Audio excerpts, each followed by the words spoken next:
During the 1980s, the guitar stopped being simply an instrument within a song. It became a voice, emotion, speed, an explosion capable of completely transforming a song's identity.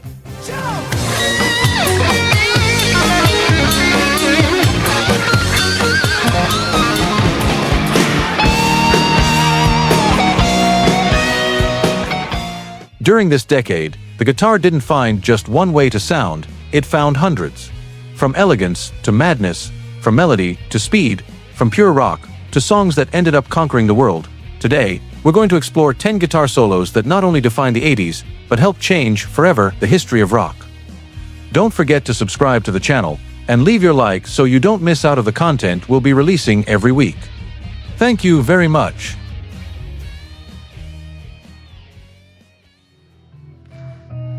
Number 10. Hallowed Be Thy Name, Iron Maiden. Reflecting on my past life. There are songs that tell a story, and there are others that make it feel as though we're right inside it. Hallowed Be Thy Name, released in 1982 as part of The Number of the Beast, begins by following the final minutes of a man condemned to die. But little by little, the song stops feeling like a narrative and begins to become an experience.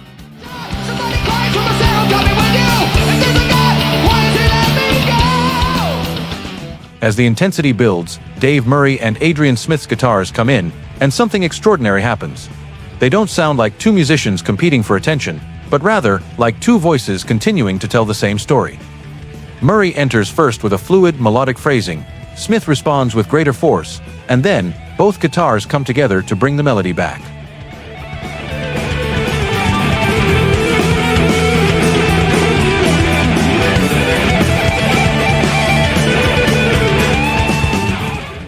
In just a few minutes, Hallowed Be Thy Name moves from uncertainty to fear and finally to a kind of liberation. And that transformation also happens in the guitars.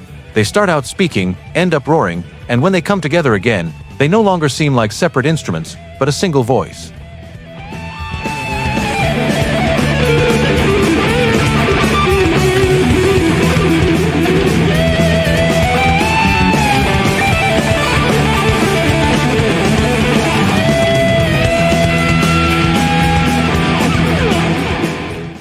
Perhaps that's why Iron Maiden has practically never been able to leave this song out of their live setlists. Because this is probably the best example of how a great solo doesn't always belong to a single guitarist. Number 9. Black Star, Yngwie Malmsteen.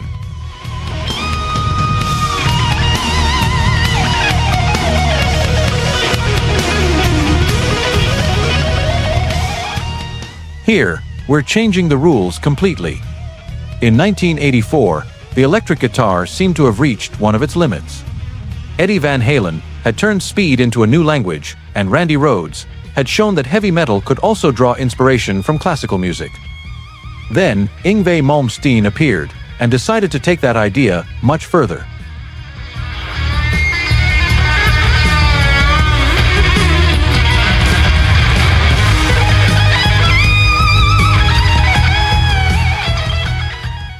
Rising Force didn't simply sound like another guitar album. It was a statement of intent, built around instrumental compositions, classical harmonies, and a speed that, for many guitarists of the time, seemed downright impossible.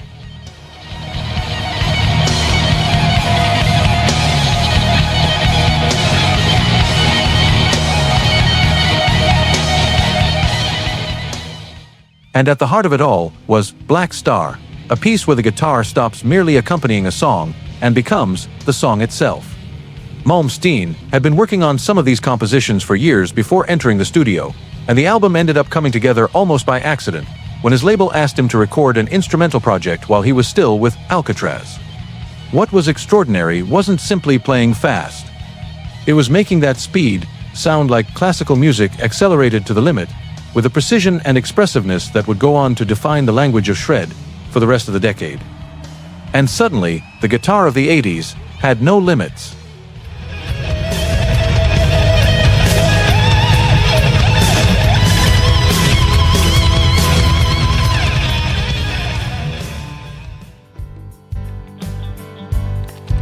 Number 8. Rosanna, Toto.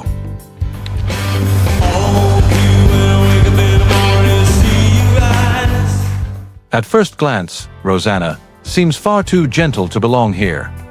It's an elegant, catchy, uplifting song, one of those that seems to have been perfectly calculated from the start. But behind that apparent simplicity, Toto had some of the most skilled musicians of their generation. Steve Lukather was one of them, a guitarist capable of moving with equal ease between rock, blues, jazz, funk, and pop, without ever needing to be the center of attention.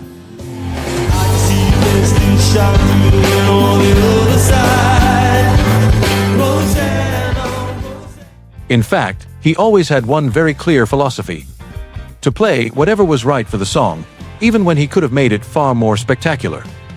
And you can hear that perfectly in Rosanna.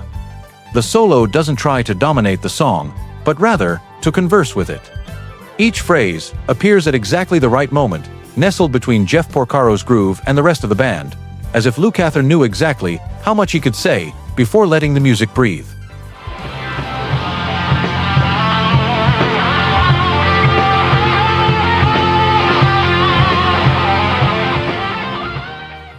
The most incredible thing is that the solo practically came together in the moment. Lukather started playing without having rehearsed it, and that first take ended up being the one that made it onto the album Toto 4, released in 1982. But perhaps the most fascinating thing of all is that it doesn't sound improvised. It sounds crafted, and that's where Lukather's true greatness lies, a man who didn't need the image of a guitar hero to play like one. Because sometimes the most impressive virtuosity isn't the kind that draws attention to itself, but the kind that blends so perfectly into a song that it makes us forget everything behind it. And Rosanna sounds exactly like that, as if it had been born perfect the first time.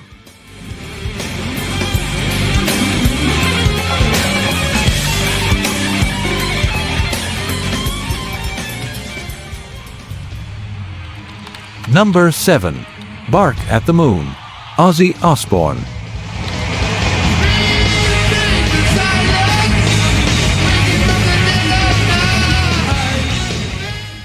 When Ozzy Osbourne needed to start over, he wasn't just looking for a song. He was trying to prove that his story could still continue. After Blizzard of Oz and the death of Randy Rhoads, the next chapter would arrive in 1983 with Bark at the Moon, Ozzy's first album featuring Jake E. Lee. And the guitarist who stepped in to fill that enormous space knew exactly what he was facing. In a 1986 interview, Lee confessed that he approached Ozzy very carefully because he was the newcomer and felt that he could be shown the door at any moment. But instead of trying to become Randy, he began to build his own voice. You can hear that on Bark at the Moon. Jake plays aggressively, but also with a melodic quality that ensures the solo never loses direction.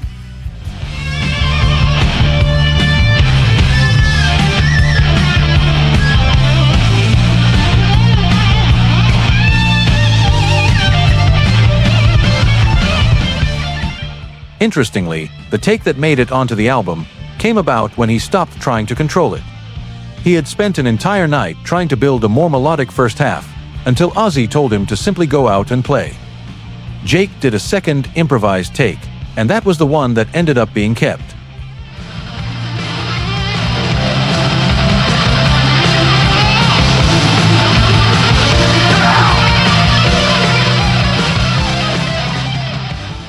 But the most important part of this wasn't that Jake replaced Randy.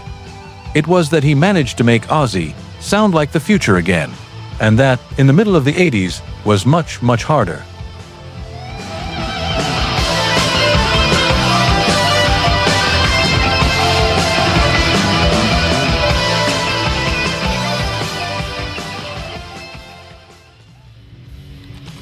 Number 6. Still of the Night, Whitesnake. I see the full moon rise, telling me what's in store. I start aching, my body started shaking, and I can't take no more. In the mid-80s, David Coverdale no longer wanted Whitesnake to remain the same band. After the success of Slide It In, he felt the time had come to abandon that old balance between blues and pop and build something heavier, more electric, and much more in tune with the new era of rock. you. Taste true love so sweet. And I just wanna make love to you. Feel your body in the still of the night. To achieve this, he brought in John Sykes. But the idea that would eventually become Still of the Night had been born much earlier. Following his mother's death, Coverdale found some old tapes containing a song he had worked on years earlier with Ritchie Blackmore. That version barely resembled what we know today. Coverdale took it as far as he could, and when it reached Sykes, the song found a new identity. In the still of the night, in the cool moonlight. And then the 80s arrived. Sykes's guitar no longer sounds simply big. It sounds immense. The riff, the drums, Coverdale's voice, and that wall of guitars seem built to fill an entire stadium. And when the solo kicks in, Sykes doesn't try to hide the excess. He turns it into a virtue. Massive bends, sustained, sharp melodies, and an energy that seems designed to cut through any amplifier.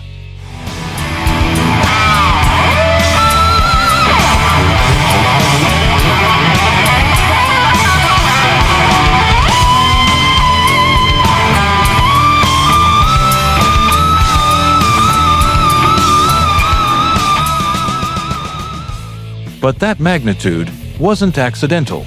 Whitesnake had found exactly the sound that MTV, radio stations, and the giant stages of that era were ready to embrace, and Still of the Night helped introduce that new version of the band to the world. The 70s were still there, hidden in the essence of the song. But John Sykes had just shown them how to sound in the 80s.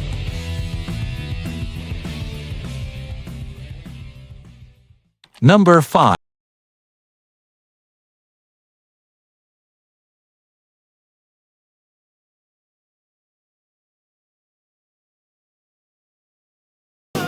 Few songs can be recognized just by hearing their first few notes, and Sweet Child O' Mine is one of them. Released in 1987 on the album Appetite for Destruction, this Guns N' Roses classic redefined what it meant to be a hard rock band, and, at the same time, achieve massive success.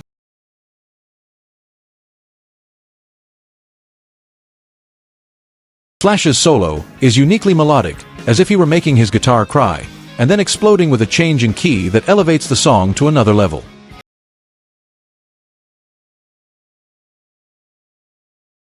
It starts with an almost romantic air, singing each note, and suddenly, when the rest of the band turns up the intensity, the guitar also transforms into a heart-wrenching scream.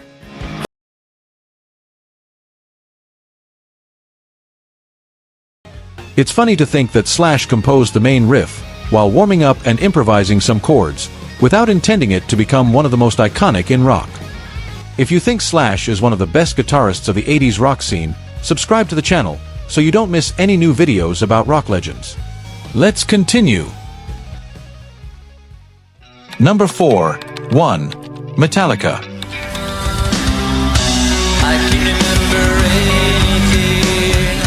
We now move on to a much heavier band. 1. By Metallica, released in 1988 on the album And Justice for All. When it comes to intense solos, this one takes the prize.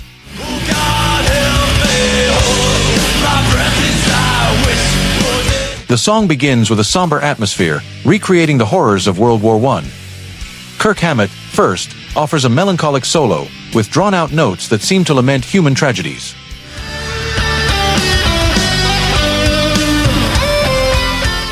But as the song progresses, the speed increases.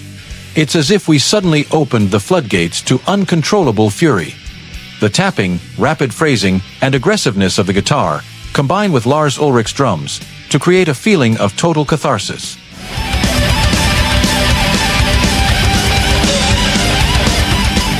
If you think about it, the solo feels like a cry of relief. It starts with sadness and ends in unbridled rage. It's the perfect combination of emotions that Metallica always knew how to channel in their music, especially during the band's golden age. Without a doubt, a must for metal and rock lovers.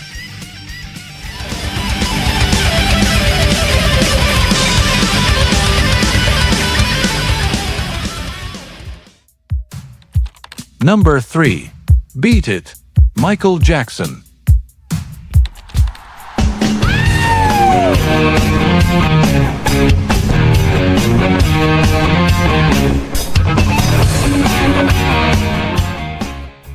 Michael Jackson wanted to do something different. He wanted a song with the energy of a rock band, but without leaving the world of pop, and Quincy Jones knew exactly how to do it. For Beat It, they needed a guitarist capable of bursting into that production without destroying it. So they called Eddie Van Halen. Eddie thought the call was a joke, but when he arrived at the studio and heard the song, something even more unexpected happened. He didn't just record the solo they'd asked for. He listened to the structure, suggested changes, reorganized that section, and then simply went out and played.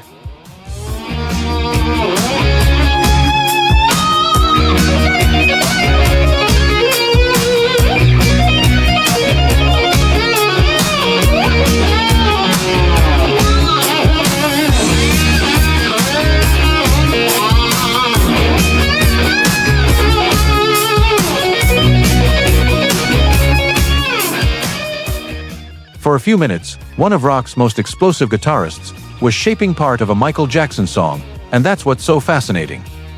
Eddie didn't try to turn Beat It into a Van Halen song. He adapted his style, respected the space for the vocals, and made his guitar sound like a burst of electricity before disappearing almost as quickly as it had arrived. Michael Jackson wanted rock, Quincy Jones wanted pop, and Eddie Van Halen made both sound as if they'd always belonged in the same place. For a few seconds, rock entered the heart of global pop, and no one ever listened to it the same way again.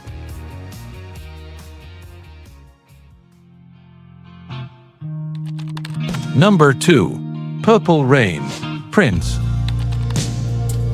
I never meant to cause you in sorrow. In Minneapolis, on an August night in 1983, Prince still didn't know he was about to record one of the most important moments of his career.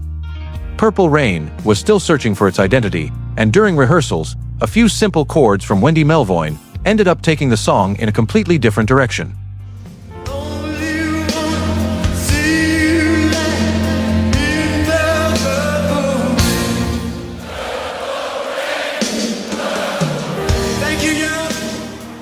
What began as an idea with a country feel ended up becoming one of Prince's most ambitious compositions. But it was at First Avenue on August 3rd of that year where everything changed.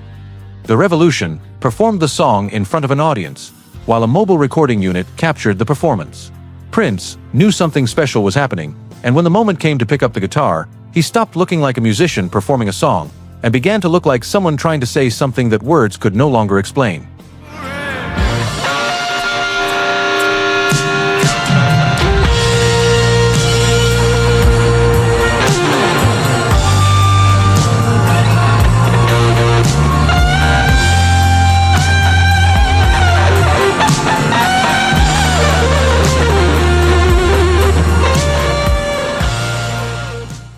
His guitar doesn't race, it doesn't need to. It cries, it breathes, it pauses, it reappears, and little by little, it turns every note into an extension of his voice.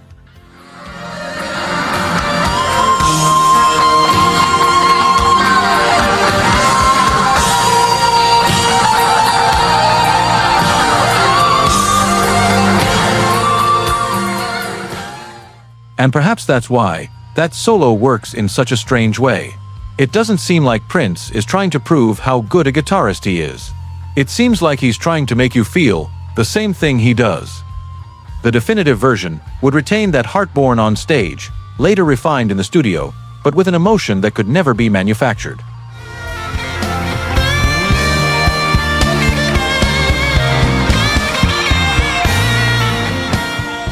Because when Prince finishes playing, it no longer feels like you're listening to a solo. It feels like you're listening to a song become a feeling.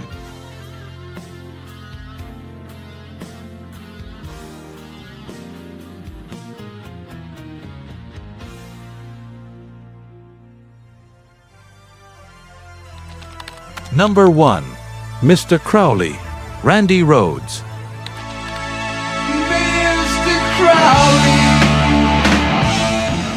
Randy Rhoads was just 25 years old when his story came to an end. But when you listen to Mr. Crowley, it's hard to believe that this guitarist was still in the early stages of his evolution. From the very beginning, Randy doesn't play like someone trying to show off how much he knows. He builds an atmosphere, builds tension in the melody, lets each phrase breathe, and then takes the guitar to a place where heavy metal seems to transform into something much greater.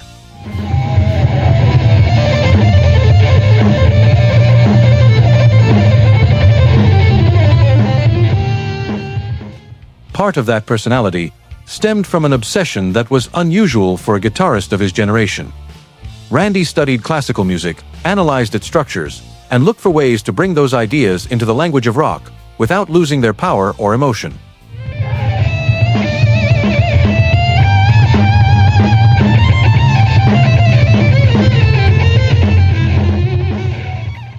And perhaps what's most impressive is that he still wasn't satisfied.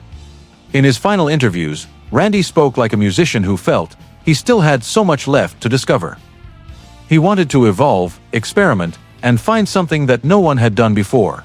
But he didn't have time. On March 19, 1982, Randy died in a plane crash. He was 25 years old.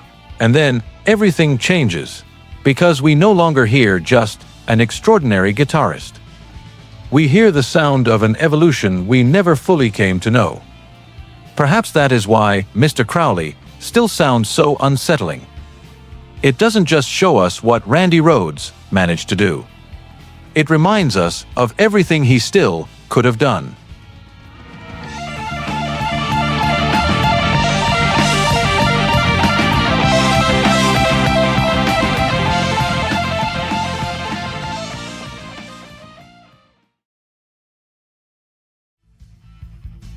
And after a decade in which the guitar seemed to know no limits, one question remains difficult to answer.